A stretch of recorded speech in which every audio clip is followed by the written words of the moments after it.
On January 28, 1986, the world watched in horror as the Space Shuttle Challenger broke apart in the sky. The official story was simple: a catastrophic failure, a terrible accident, case closed. But what if the truth was far more complex? What if, buried for decades beneath official reports and public grief, lies a trail of disturbing clues, inexplicable decisions, and haunting coincidences that completely unravel the narrative we've all been sold? Why were engineers literally begging on the phone to stop the launch? What was the real reason the mission was rushed? And most chillingly, what is the undeniable evidence that proves the crew did not die instantly? We've uncovered the 9 most strange, unexplained, and deliberately overlooked details of this tragedy. These aren't conspiracy theories. They are documented facts that never made sense, from a children's show character nearly on the flight to a soccer ball that just completed a 30-year promise. This is the story you haven't heard. This is the investigation that goes beyond the headlines. And the final, shocking detail on our list will forever change your understanding of what truly happened to the Challenger. These are the 9 strange things that never made sense about the Challenger disaster. But before we begin, be sure to like and subscribe to our channel to support our community. Initially constructed in 1975 to serve as a test model for the Space Shuttle initiative, the Challenger was not converted into a functional orbiter until 1979. Its maiden flight occurred in 1983 on a mission that would include the program's inaugural extravehicular activity. This would not be the final historic milestone with which the Challenger was involved. It also served as the orbiter that transported the first American woman astronaut, Sally Ride, and the first African-American astronaut, Guion Bluford. The Challenger's flight was anticipated to be momentous due to a specific crew member, 37-year-old Christa McAuliffe. While her usual role was that of a social studies teacher at Concord High School in New Hampshire, McAuliffe had been chosen by NASA's Teacher in Space project to become the first educator to travel into space. Created to motivate students and attract positive attention for NASA, the program planned for McAuliffe to join the Challenger crew in orbit and conduct several teaching sessions from space. Owing to McAuliffe's involvement, the launch received extensive media coverage, and NASA directly supplied a live satellite broadcast to many schools. Consequently, thousands of school children, among them students from McAuliffe's own class, were viewing the event live when the disaster happened. Christa McAuliffe was not intended to be the sole individual on the Challenger whose presence would engage a young audience. NASA also undertook initiatives to have Sesame Street's iconic character, Big Bird, fly on the shuttle. They even reached out to Carol Spinney, the cherished performer who portrayed the large yellow Muppet, about the possibility of joining the flight. The proposal was ultimately not authorized by mission controllers. However, in 2015, NASA did verify that the discussions with Spinney and the producers of Sesame Street had indeed occurred.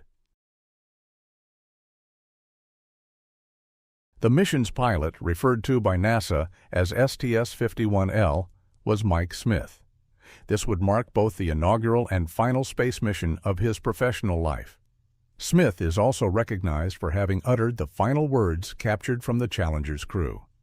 Mere instants before the explosion, the orbiter's cockpit recorder registered Smith stating, "Uh-oh," which suggests at least one individual aboard was aware a serious problem was occurring. Pilot Mike Smith was not the sole person aware that something was amiss before the catastrophe. Indeed, on the night preceding the launch, several engineers employed by a NASA supplier named Morton Theocal attempted to persuade their managers to postpone the flight. A conference took place wherein these engineers emphasized that the launch was planned for colder temperatures than any previous shuttle mission. This was a critical concern since the rubber O-rings responsible for sealing sections of the craft had a history of underperforming in cold environments. Regrettably, the engineers were ultimately overruled by their superiors. One of those engineers, Bob Ebling, came home from that meeting and informed his wife, "It's going to blow up." Years afterward, Ebeling would reflect that NASA was determined to proceed, intending to demonstrate to the world they were correct and fully competent. But they were not. As for Ebeling himself, he would leave his job following the tragedy. Years later, he confessed to reporters that his choice to acquiesce to the plan after being overruled troubled him for the remainder of his days. The engineers from Morton Thiokol were precisely accurate in their forecasts. The launch was carried out amid sub-freezing conditions. As the shuttle ascended, the O-ring seal located on the right solid rocket booster malfunctioned. Superheated gas leaked from the booster and effectively vaporized the strut that connected it to the external fuel tank. This produced a lethal combination of liquid oxygen and hydrogen gas. At an altitude of 46,000 feet, this mixture detonated, transforming the Challenger's external tank into a tremendous fireball. In spite of this, the solid rocket boosters remained intact and kept propelling the orbiter forward. In the direct aftermath of the catastrophe, it was commonly assumed that the shuttle's crew had perished immediately. Yet, the information that later emerged pointed toward a significantly more alarming possibility, one that NASA had tried to conceal. The Miami Herald's Tropic magazine conducted its own separate inquiry into the event, which showed that, unlike the initial accounts, the crew compartment had not lost pressure during the blast. This indicates the astronauts were probably conscious and survived for the entire 3-mile fall from the sky down to the Atlantic Ocean's surface. This finding is supported by the reality that a number of the astronauts had sufficient time to manually switch on their individual emergency oxygen supplies.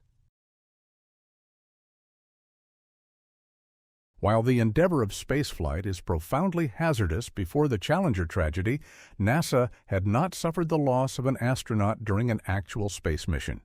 Indeed, the sole prior fatalities the agency had encountered were the deaths of Apollo 1 astronauts Roger Chaffee, Virgil Gus Grissom, and Edward White, all of whom died in a launch pad fire on January 27, 1967. January 28 was not merely the date scheduled for the Challenger's launch, it also coincided with the day appointed for President Ronald Reagan's State of the Union address. Nonetheless, with the catastrophe a mere 6 hours past, the President chose to postpone the annual speech and instead personally inform the American public about the tragedy. This address would later be celebrated as one of Reagan's finest, a significant tribute to a man often called the Great Communicator. The detonation of the Challenger dispersed debris across a huge expanse of the Atlantic Ocean, and recovery teams would dedicate many weeks to collecting every fragment. In reality, it required 6 weeks for Navy divers to finally discover the final location of the crew compartment, lying 100 feet underwater, about 15 miles off the coast of Cape Canaveral. The astronauts' remains were retrieved, and those which could be identified were sent back to their families. The ones that could not be identified received a burial beneath a memorial at Arlington National Cemetery. In the wake of the tragedy, official inquiries concluded that NASA had knowingly broken its own launch protocols. Engineers had cautioned their managers that the temperature was excessively cold for a safe launch, and proceeding under such frigid conditions contravened NASA's established regulations. A one-time lead scientist at NASA, Ken Iliff, subsequently stated that this neglect of the rules was the fundamental reason for the disaster. So what prompted NASA to dismiss these cautions and proceed? Numerous elements contributed to the launch verdict, but the Rogers Commission observed that in a push to accelerate launch frequency to meet an objective of 24 flights per year, the organization had strained its personnel and machinery past their limits. This urgency to accomplish a greater number of launches was linked directly to the continued existence of the Space Shuttle program, as it attempted to satisfy its planned purpose as a sole launch system capable of addressing the nation's expanding commercial, scientific, and military launch needs. The Challenger explosion became front-page news all over the globe, and almost instantly, demands emerged for the whole Space Shuttle program to be suspended. This hiatus would extend for 3 years, a period where NASA endeavored to enact the safety proposals from a presidential committee known as the Rogers Commission. The commission, which featured renowned astronauts such as Neil Armstrong and Sally Ride, was established to aid in preventing future catastrophes of a similar nature, and it was largely successful. Another devastating event would not occur until 2003. On that occasion, it was the Space Shuttle Columbia that disintegrated during its return through the atmosphere.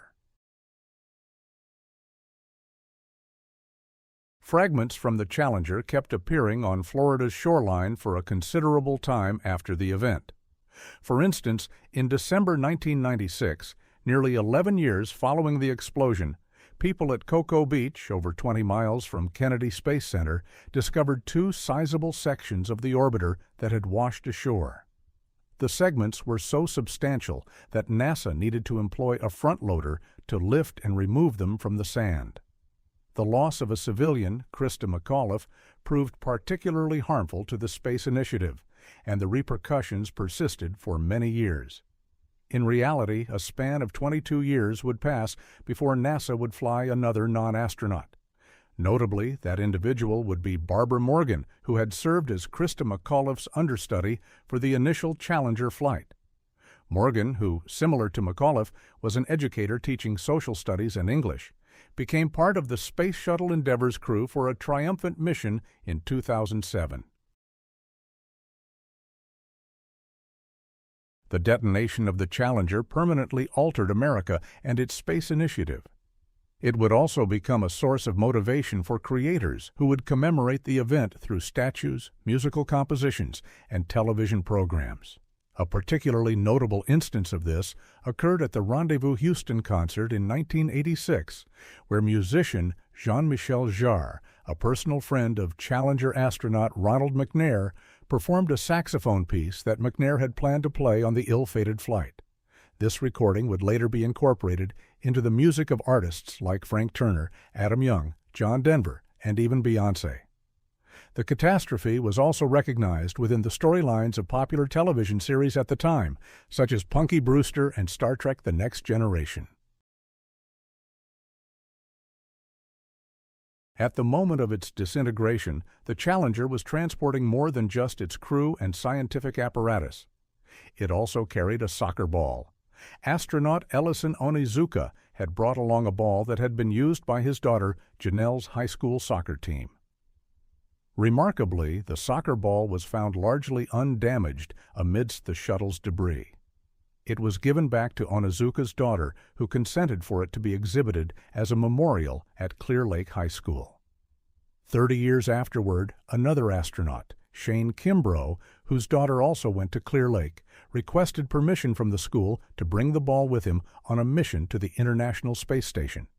The school agreed. Then, in February of 2017, Kimbrough shared a poignant image from the International Space Station, showing Onizuka's soccer ball suspended in microgravity. Do you recall the Challenger disaster? What is your memory of where you were when it occurred? Please share your thoughts in the comments section below.